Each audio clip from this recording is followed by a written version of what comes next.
Good evening, student. Now I am going to discuss another new chapter that is poverty.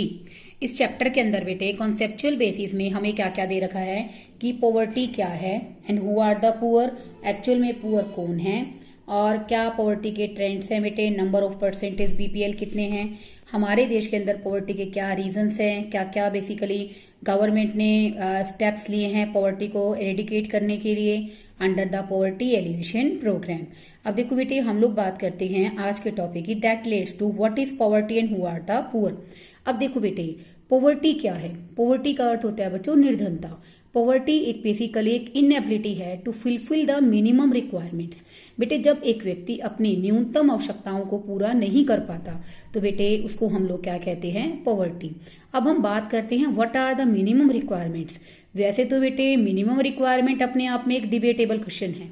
Okay, the minimum requirements include food, clothing, housing, education as well as health facilities. अब देखो बेटे minimum requirements में क्या आता है, रोटी, कपड़ा, मकान और घर की सुविधा। अगर बेटे if the minimum needs are not satisfied the person undergoes pain and suffering and there is a loss of health and efficiency. जब एक व्यक्ति बेटे बेसिकली अपनी जो आवश्यकताएं हैं उनको पूरा नहीं कर पाता तो कहीं ना कहीं बेटे वो परेशान रहता है और बेटे इसके कारण उसकी बॉडी पर, उसकी हेल्थ पर एक एडवर्स इफेक्ट पड़ता है।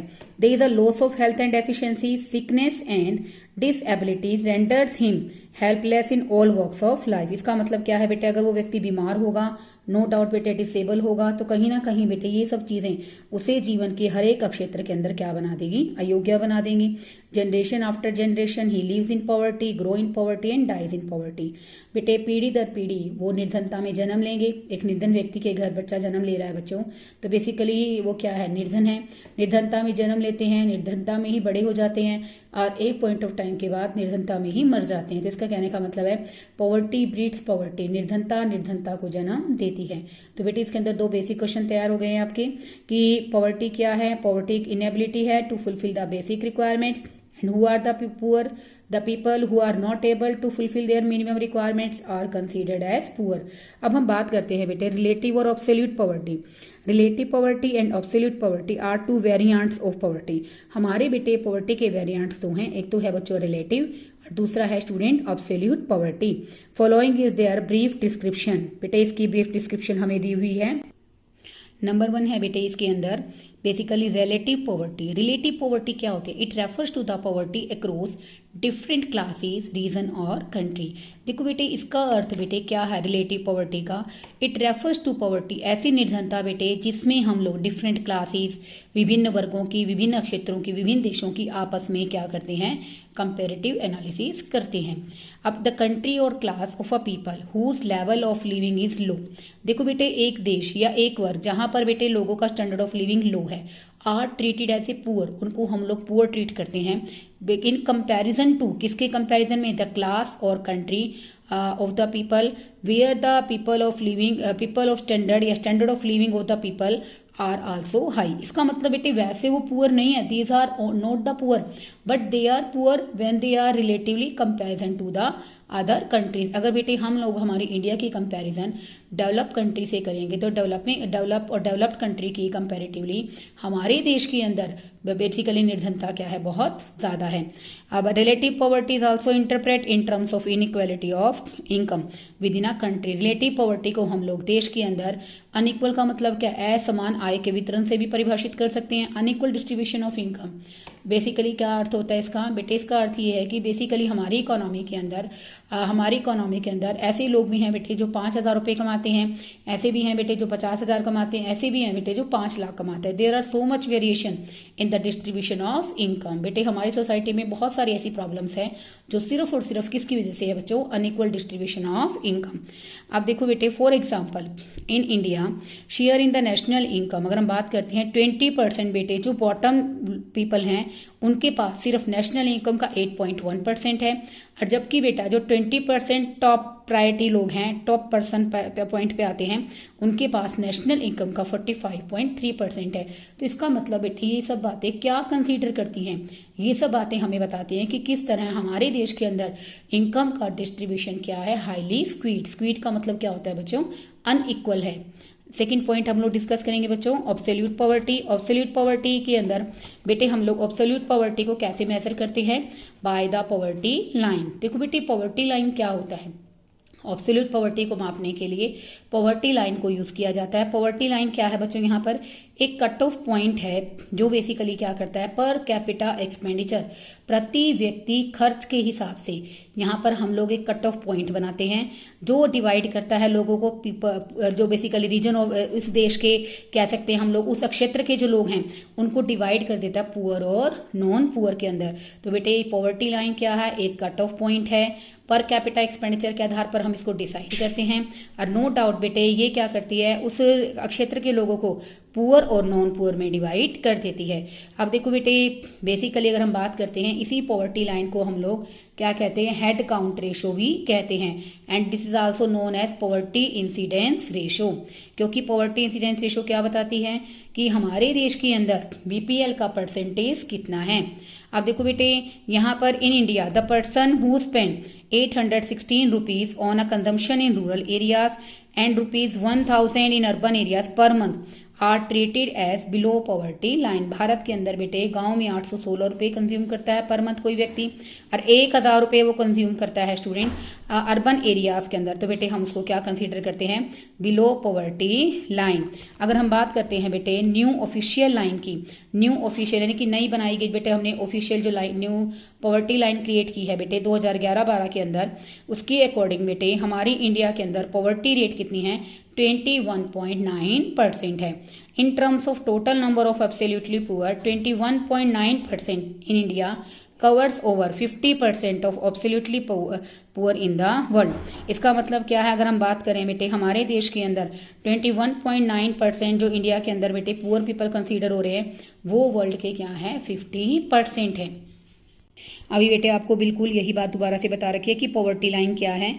पॉवर्टी लाइन एक कट ऑफ पॉइंट है in terms of per capita expenditure, प्रति व्यक्ति खर्च के हिसाब से, which divide the people as a poor और नॉन पुअर, जो लोगों को पुअर और नॉन पुअर में डिवाइड करती है। To illustrate per capita expenditure कितना है स्टूडेंट, 1500 है। मान लो बेटे हमने एक पॉइंट कंसीडर किया कि 1500 जो है बेसिकली 1500 रुपये जो पर मंथ एक्सपेंडिचर एक कट ऑफ पॉइंट है। इसका मतलब बेटे जो व्यक्ति 1500 रुपये से कम खर्च कर रहा है वो क्या है, अंडर द बीपीएल है, और जो 1500 रुपये से ज्यादा खर्च कर रहा है more than 1500, these will be treated as a non-poor. Percentage of population below poverty line is called head count ratio.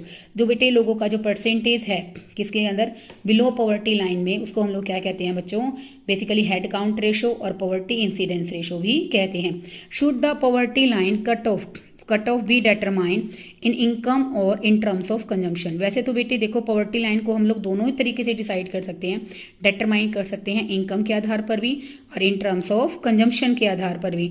लेकिन बेटे हम लोग, मैंने कहा ना कि पॉवर्टी लाइन कैसे लेते हैं हम लोग, इन terms of per capita expenditure, प्रति व्यक्ति खर्च के अनुसार लेते हैं, क्योंकि बेटे इसके बहुत सारे कारण हैं। पहला तो बेटे यहाँ पर आपको भी आपकी बुक में भी गिवन है कि हमारे पास बेसिकली जो इनकम है वो सिर्फ क्या बताती है स्टूडेंट, हमारी कैपेसिटी के बारे में बताती है। देखो there can however is one of the choose between the two. अगर हमें कंजम्पशन और इनकम में से किसी एक का सिलेक्शन करना पड़े, चुनना पड़े, तो हम लोग बेटे consumption should definitely be preferred parameter rather than the income. तो बेटे हम लोग कंजम्पशन को एज ए प्रेफर्ड पैरामीटर क्या करेंगे, सिलेक्ट करेंगे। इसके पीछे क्या रीजन है बच्चों, this is because consumption reflect actual use of the goods and services by an individual. देखो बेटे कंजम्पशन क्या बताता है कि आप लोग एक्चुअल में कितनी गुड्स एंड सर्विस का यूज करते हो, एज वेल एज कितनी type of goods and services का यूज करते हो। जबकि इनकम केवल हमें क्या बताती है कि हमारी परचेजिंग कैपेसिटी कितनी है, कि हम लोग कितना खरीद सकते हैं। दूसरी सबसे इंपॉर्टेंट बात बच्चों क्या है, data is not available on distribution of income. Income के डिस्ट्रीब्यूशन के डाटा हमें अवेलेबल नहीं है, तो इसलिए बेटे पॉवर्टी कट ऑफ लाइन को डिटरमाइन करते समय हम लोग कंजम्पशन को प्रायोरिटी देते हैं। अब बेटे हमारा क्वेश्चन अराइज होता है, how is poverty line fixed in India. Bharat के अंदर हम लोग पॉवर्टी लाइन की निर्धनता रेखा को कैसे डिटरमाइन करते हैं, कैसे डिसाइड करते हैं। तो इसके लिए बेटे एक प्रोसीजर है, वो प्रोसीजर के स्टेप्स हम डिस्कस करेंगे यहाँ। First one is in a estimation of consumption cut off only private consumption expenditure is considered. Student consumption expenditure are of two types. First one is public expenditure and second one is private expenditure. जब हम लोग बेटे poverty line का determination करते हैं तो consumption के cut off के लिए हम लोग केवल किसको लेंगे बच्चों, private consumption expenditure will be consider. Second point, in consumption expenditure we consider not only food items but non food item also included. बेटे अगर हम लोग बात करते हैं कि प्राइवेट कंजम्पशन एक्सपेंडिचर की अगर हम लोग बात करेंगे तो वहाँ हम लोग केवल फूड आइटम का कंजम्पशन ही नहीं लेंगे, नॉन फूड आइटम के कंजम्पशन को भी क्या करेंगे, ऐड करेंगे. थर्ड पॉइंट है बेटे इसमें, from the consumption of food item. जहां हम लोग कंजम्पशन ऑफ फूड आइटम के बारे में बात करते हैं तो वहां किस पर वर्क करेंगे, बेसिकली पर पर्सन कैलोरीज के बारे में बात करेंगे. Frequency distribution. फ्रीक्वेंसी डिस्ट्रीब्यूशन क्या होता है बेटे, जो आपको ये बताएगा कि बेसिकली कैलोरी की रेंज क्या है, तो उसकी अगेंस्ट बेटे हम लोग क्या लिखेंगे, फ्रीक्वेंसी लिखेंगे कि कितने लोग कितनी कैलोरीज लेते हैं. तो देखो बेटे फ्रीक्वेंसी डिस्ट्रीब्यूशन को फ्रेम करेंगे जो हमें क्लास इंटरवल बताएगा रेंज ऑफ कैलोरीज के आधार पर कि कितने लोग कितना कंजम्पशन करते हैं. बेटे आपकी बुक के अंदर एक चीज दे रखी है, higher class shows higher range of calorie consumption, जबकि ऐसा नहीं होता कि जो व्यक्ति अमीर है, अमीर क्लास से है, अमीर वर्ग से है, वो ज़्यादा कैलोरी कंजम्पशन करे. तो बेटे it depends on the nature, on the habit of eating. लोगों के खाने पीने की आदतों पर निर्भर करता है कि बेटे वो कितना कंजम्पशन करते हैं. तो बेटे it doesn't depend any class. तो बेटे आपको ये लाइन लिखने की जरूरत नहीं है. Come to the next point, frequencies are recorded against each class interval. जितने भी बेटा हमने हर एक क्लास इंटरवल के अंदर, जैसे मान लेवा कि 2000 से 2500 तक कितने लोग कैलोरी कंज्यूम करते हैं, 50 लोग करते हैं, तो फ्रीक्वेंसी कितनी बन गई स्टूडेंट, 50. फ्रीक्वेंसी का मतलब क्या होता है, एक सीरीज के अंदर एक टर्म अपने आप को कितना रिपीट करती है. Basically the item which is repeat itself in series, जो सीरीज में अपने आप को कितनी बार रिपीट करती है, this is known as frequency. When the frequency are given according to class interval, this is known as class frequency. अब देखो बेटे ईच फ्रीक्वेंसी काउंट, हम लोग हर एक फ्रीक्वेंसी को क्या करते हैं बेटे, काउंट कर लेते हैं. बेसिकली उसी के आधार पर बेटे हम लोग क्या करते हैं, पॉवर्टी लाइन का डिटर्मिनेशन करते हैं. Finally head count ratio is worked out. Finally हम लोग क्या करते हैं, हेड काउंट रेशो को वर्कआउट कर लेते हैं, जिसके आधार पर हम पुअर और नॉन पुअर का डिवाइड कर पाते हैं. Separately for the rural sector, गांव के लिए अलग कि पुअर पीपल कितने परसेंटेज कितना है, शहरों के लिए क्या होता है बेटे, अलग होता है. This ratio shows the people the percentage of population below poverty line. ये हमें क्या बताती है कि बिलो पॉवर्टी लाइन लोगों का परसेंटेज कितना है. अब हम बात करते हैं बेटे कि आपको क्या लगता है कि कैलोरी कंजम्पशन गांव में ज्यादा होना चाहिए कि शहर में ज्यादा होना चाहिए. तो obviously in my opinion calorie consumption would be greater in rural areas comparable to the urban areas. Why? Because there are so many hard work in the rural areas comparable to the urban areas. Because in urban areas people do mentally hard work comparable to the physical work. When the physical work is doing more, then more calories are required. अब देखो बेटे हमारा जो next point है that is related to fixation of calories, calorie norms for the rural और urban household. देखो बेटे average calorie requirement is determined to be 2435 and 2045 respectively for the rural and urban population. It is higher in case of rural population. ग्रामीण population के comparative में बेटे उनका जो calorie consumption है वो क्या है बच्चों, ज़्यादा है. Because hard working male population is found to be higher in rural areas. यानी कि जो बेसिकली फिजिकली वर्क करते हैं बेटे मेल मेंबर वो गांव के अंदर ज़्यादा करते हैं. तो इसलिए स्टूडेंट गांव के अंदर कैलोरी कंजम्पशन की रिक्वायरमेंट क्या होती है, ज़्यादा होती है. बेटे ये टेबल हमें क्या शो करती है, trend of poverty line in India. Bharat के अंदर पॉवर्टी लाइन का क्या ट्रेंड है. देखो बेटे वैसे तो अगर आप सभी फिगर्स याद कर सकते हैं सभी ईयर्स की, इट्स अ वेरी वेल. लेकिन अगर आप लिमिटेड लर्न करना चाहते हैं तो बेटे लिमिटेड के पॉइंट ऑफ व्यू से आप कम से कम बेटा एक तो 60 या 61 की, जहां पर नंबर ऑफ पुअर कितने हैं 17 करोड़ हैं और परसेंटेज कितना है बच्चों 34% है. और ऐसे ही बेटे 2011-12 के अंदर जो नंबर ऑफ पुअर है वो कितने हैं 26.93 करोड़ है, और जबकि जो परसेंटेज है बच्चों वो कितना है 21.9% है. तो बेटे ये क्या शो करती है कि हमारे देश के अंदर पुअर पीपल पहले से काफ़ी बढ़ गए हैं और जो परसेंटेज है वो बेसिकली काफ़ी क्या हो गई है, डिक्लाइन हो गई है. बेटे बेसिकली जो ग्राफ है इसी ट्रेंड के बारे में हमें बता रहा है कि इकोनॉमिक सर्वे 2013-14 प्लानिंग कमीशन ने किया था बेटे, जो जहां पर हमें 2004-5 के अंदर बेसिकली क्या बता रखा है, जो based on new poverty line 2004-5 की अकॉर्डिंग है, 9-10 के अकॉर्डिंग है और 11-12 के अकॉर्डिंग है. तो बेटे इसमें एटलीस्ट आप कोशिश कीजिए कि आप 60-61 की और 2011-12 की जो फिगर्स हैं उनको बहुत अच्छे तरीके से याद करो। बेटे इस टॉपिक को एक बार सुनिए, 2 बार सुनिए, ताकि आपको अच्छे ढंग से समझ में आए। अगर आपको कोई डाउट है तो आप मुझे बता सकते हैं। Okay, thank you students, keep watching my videos.